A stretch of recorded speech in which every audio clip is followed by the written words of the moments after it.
اهلا بيكم في فيديو مقارنه الكاميرات ما بين الايفون 14 برو ماكس والايفون 15 برو ماكس. ولو عرفتوا تخمنوا انه واحد هو ال 14 وانه واحد هو ال 15 اكتبوا لي تحت في الكومنتس واقول لكم نتيجه بعد ما اخلص المقدمه. زي ما احنا متعودين في مقارنه الكاميرات هنقارن ما بينهم في ظروف التصوير المختلفه وبالكاميرات المختلفه في الصور وفي الفيديوهات. ان شاء الله الفيديو يعجبكم، وخلي بالكم انا مش بعمل اي ايديت او اي تعديلات على اي حاجه من اللي انتوا هتشوفوها، سواء صور سواء فيديوهات. ولو خمنتوا صح الايفون 15 برو ماكس هو اللي على الشمال والايفون 14 برو ماكس هو اللي على اليمين. اكتبوا لي تحت في الكومنتس خمنتوا صح ولا لا. تعالوا دلوقتي بقى نبتدي الفيديو.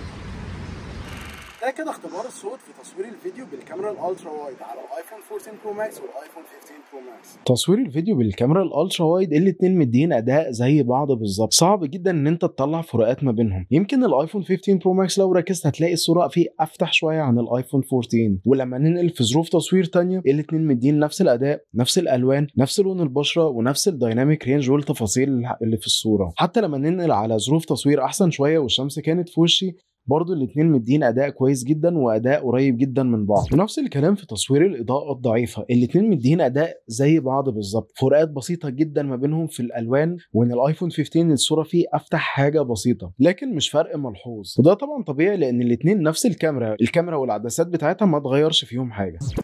ده كده اختبار المايك في تصوير الفيديو بالكاميرا الوايد على الايفون 14 برو ماكس وعلى الايفون 15 برو ماكس. اكتبوا لي تحت في التعليقات انه الصوت فيهم احسن وهل في فرق ولا لا.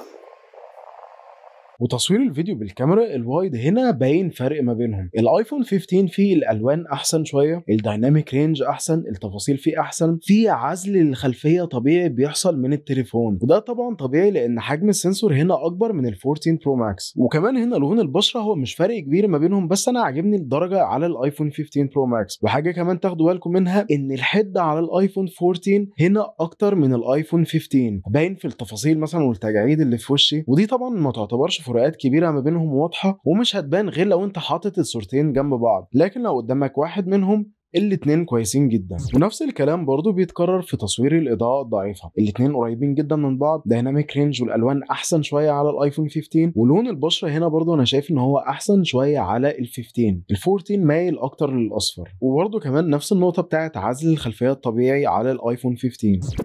ده كده اختبار الصوت في تصوير الفيديو بالكاميرا التليفوتو. على الايفون 15 التليفوتو 5 اوبتيكال زوم، وعلى الايفون 14 التليفوتو 3 اوبتيكال زوم. وفي تصوير الفيديو بالكاميرا التليفوتو هنا الفرق كبير ما بينهم، وخصوصا عشان فرق الزوم. الايفون 15 بيعمل 5 اوبتيكال زوم والايفون 14 بيعمل 3 اوبتيكال زوم، وفي فروقات تانية ما بينهم، يعني بسبب الزوم ده في عزل طبيعي للخلفيه اكتر بكتير عن الايفون 14. الالوان انا شايف انها احسن واظبط شويه على الايفون 15، لكن عيب الزوم الزياده هي مع اي حركه بسيطه بتبان في الكاميرا. اكتبوا لي رايكم ايه تحت في الكومنتس، هل انتوا عاجبكم اللوك بتاع ال5 اوبتيكال زوم بتاعه الايفون 15 ولا عاجبكم ال3 اوبتيكال زوم بتاعه الايفون 14؟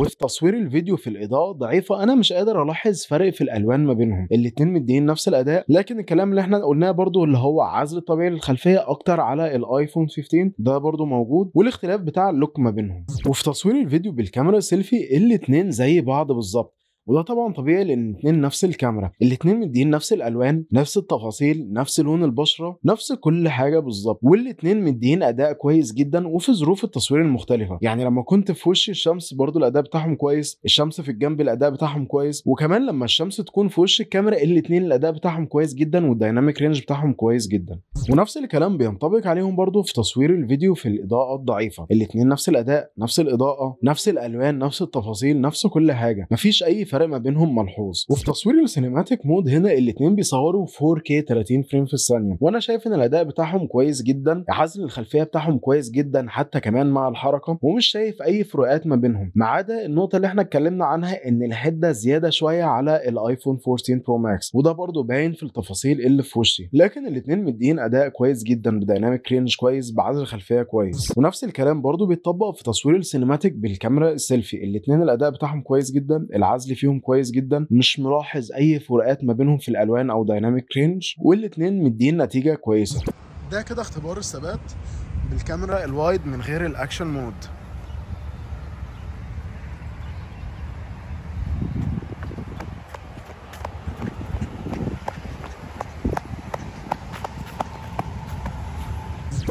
ده كده اختبار الثبات في تصوير الفيديو بالكاميرا الوايد مع الاكشن مود شغال.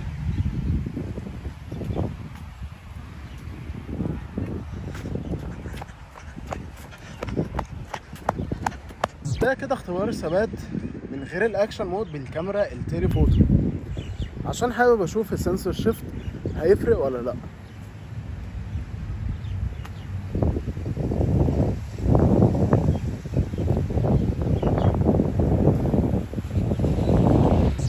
ده كده اختبار الثبات بالكاميرا التليفوتو مع الاكشن مود.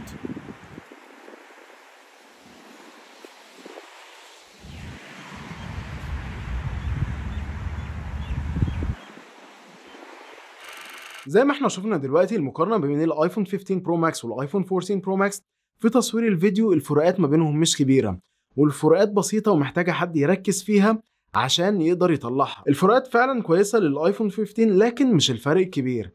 لكن الفكره ان الحاجات اللي بتميز فيها الايفون 15 برو ماكس دي الحاجات اللي ما اقدرش اقارنها اصلا بالايفون 14 برو ماكس. يعني مثلا الايفون 15 بيصور برو ريز لوج، الايفون 14 بيصور برو ريز بس. والفيديو اللي انتوا شايفينه ده دلوقتي ده اصلا مش متصور بالكاميرا بتاعتي، ده متصور على الايفون 15 برو ماكس بالبرو ريز لوج. اما لو هنقارن مثلا الايفون 14 برو ماكس ده كده الفيديو متصور برو ريز على الايفون 14 برو ماكس. طبعا زي ما انتوا هتشوفوا دلوقتي الفرق ما بين الاثنين، الايفون 15 احسن عشان تقدر تعدل في الالوان اكتر، تقدر تحسن من جودة الوايت بالانس وجودة الالوان والساتوريشن والاضاءة زي ما انت عايز.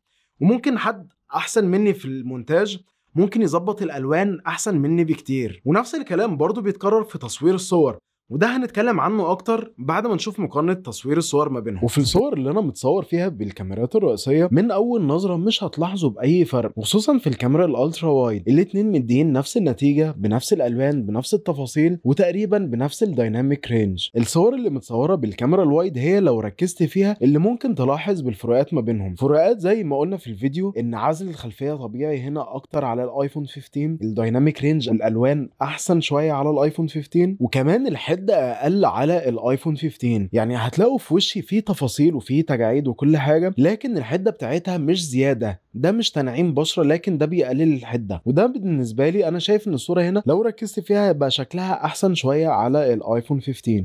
اما بالنسبه للكاميرا التليفوتو فهو الفرق الكبير اللي ما بينهم اللي واضح هو اختلاف فرق الزوم، والزوم الزياده ده مدي شكل احلى وبوكا احلى من الايفون 14. وانا حابب اعرف منكم انتوا حابين الشكل بتاع ال5 اوبتيكال زوم بتاعت الايفون 15 ولا حابين الشكل بتاع ال3 اوبتيكال زوم بتاعت الايفون 14؟ انا بالنسبه لي عجبني ال5 اوبتيكال على الايفون 15 عشان اوريدي التليفون بيصور 2 اوبتيكال، فمن 2 اوبتيكال ل 3 اوبتيكال الفرق مش كبير، لكن من 2 اوبتيكال ل 5 اوبتيكال فانت دلوقتي عندك رينج اكبر تقدر تصور فيه. ونفس الكلام برضو في تصوير البورتري، هتلاقوا ان العزل احسن شويه في بعض الصور عشان العزل الطبيعي اصلا للكاميرات بتاعت الايفون 15 احسن من الايفون 14، والاثنين هنا بيتصوروا بنفس الفوكال لينث 2.8. لكن بصراحه انا في كل الصور منبهر جدا بالاداء والشكل بتاع الصوره بتاعت التليفوتو الايفون 15، شكل العزل الخلفيه وشكل الصوره فعلا شكلهم كويس جدا. اما في الصور اللي انا متصور فيها بالكاميرات الرئيسيه في الاضاءه الضعيفه فانا عاجبني الاداء جدا بتاع الايفون 15 برو ماكس، لان هنا زي ما هتلاحظوا النويز فيه اقل، الحده فيها اقل، التفاصيل فيها احسن، وكمان في بعض الظروف هتلاقي الالوان فيها احسن على الايفون 15.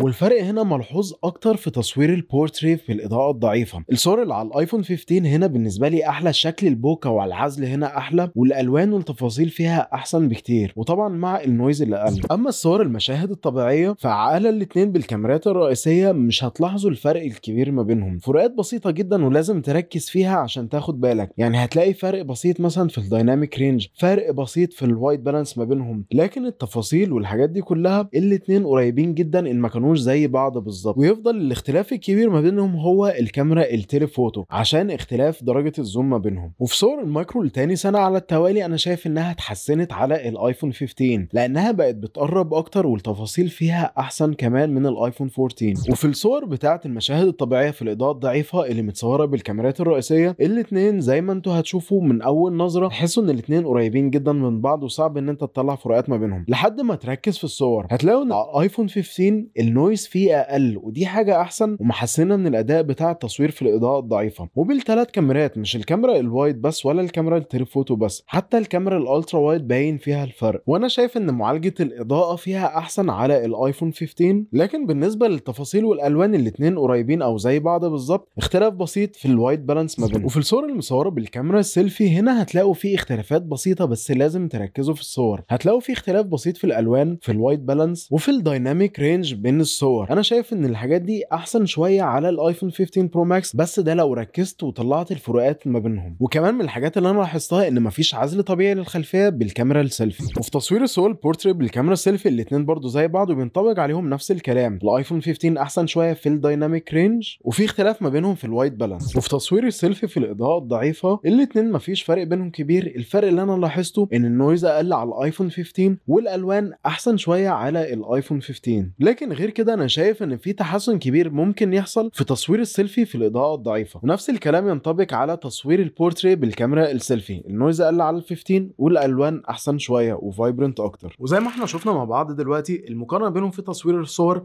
الفرق ما كانش كبير. في فرق بسيط جدا في الدايناميك رينج في ظروف تصوير معينه، في فرق بسيط في الالوان والوايت بالانس، ومش بتتكرر في كل الصور. لكن الفكره في ايه؟ الفكره في الحاجات اللي الايفون 15 برو ماكس بيعملها احسن من الايفون 14، ودي برضو ملهاش مقارنه. يعني مثلا الكاميرا التليفوتو ال5 تايم اوبتيكال زوم، انا شايف انها مديه للتليفون رينج كويس جدا، لان ال14 وال15 اوريدي فيهم 2 تايم اوبتيكال زوم، فمن 2 تايم ل 3 تايمز الفرق ما كانش كبير. وكمان الصور اللي طالعه من ال5 تايم اوبتيكال زوم، الصور بتاعها انا عجباني جدا، ليها عزل الخلفيه طبيعي شكله حلو جدا. وكمان لما تضيف عليها البورتري والافكت بتاع البورتري، بتديك صوره فعلا من احلى البورتريهات اللي ممكن تشوفها، احسن بالنسبه لي من ال3 تايم اوبتيكال زوم. طبعا انت ممكن تقرب اكتر بال3 تايم فهتديك صوره شبه ال5 تايمز، بس انا بتكلم في وانت واقف مكانك، فانت دلوقتي عندك رينج اكتر من كده. انا عارف ان الناس هتقول ما هو السامسونج والاس 23 الترا فيه لحد 10 اوبتيكال زوم، بس احنا دلوقتي بنتكلم على الفروقات ما بين الايفون 15 والايفون 14. تاني حاجه، انا فكره ان التليفون تقدر تصور صوره واحده وتحولها من بورتري لصوره عاديه او من صوره عاديه لبورتري، دي بالنسبه لي كويسه جدا. لان زي ما قلت في انطباعاتي الاوليه، انا كتير جدا مثلا وانا بصور مثلا قرايبي وانا بتصور، ما بقاش عارف اصور الصوره دي بورتري، طب اصورها صوره عاديه، طب اصور الاثنين واشوف انهي احلى. انا محتاج ان انا اصور صوره كويسه واحده، وممكن احولها لبورتري او ممكن اسيبها صوره طبيعيه زي ما انا عايز، وممكن كمان اغير الفوكس برضو زي ما انا عايز. تاني حاجه، الايفون هنا بيديك رينج اكتر كمان من ال2 تايم اوبتيكال زوم. ما بتكلمش على ال5 تايم، بتكلم عن الكاميرات او العدسات اللي في النص، ال 1.2 وال 1.5. والعدسات دي ما بتحصلش نتيجه ان بيحصل كروب في الصوره الكبيره، لا، هو بيحصل كروب في السنسور، فبيديك بعد مختلف لعدسه مختلفه. طبعا الحاجات والفروقات اللي انا بتكلم فيها دي ممكن ما تفرقش مع معظم الناس، لكن الناس اللي تفرق معاهم هيتبسطوا او هيعجبهم الامكانيات دي. المستخدم العادي اللي ما بيفرقش معاه كل الكلام ده والحاجات التقنيه، انا مش شايف ان هيبقى في فرق ما بين ال14 وال15. لو معاك ال14 ما انصحكش ان انت تجيب ال15، ولو عايز تشتري ومش فارق معاك كل الكلام ده، هات ال14 ووفر على نفسك فلوس. لكن الناس اللي هتعرف تستغل الكلام ده، اللي هتفرق معاهم الحاجات دي، اللي عايز يريح دماغه ويصور صور تطلع بورتريه ما تطلعش بورتريه، اللي عايز يشتري تليفون يبقى بيصور كويس وفي نفس الوقت يقدر يعمل بيه فيديوهات زي اللي انتوا شايفينها دي من غير ما يحتاج ان هو يشتري كاميرا، ويبقى كاميرا فيها ابعاد، فيها الالترا وايد والوايد والتليفوتو، فالايفون 15 برو ماكس هيكون حل كويس وحل مناسب جدا بالنسبه له. طبعا هيحتاج مايك عشان صوت الايفون زي ما احنا عارفين في المايك بتاعه مش احسن حاجه.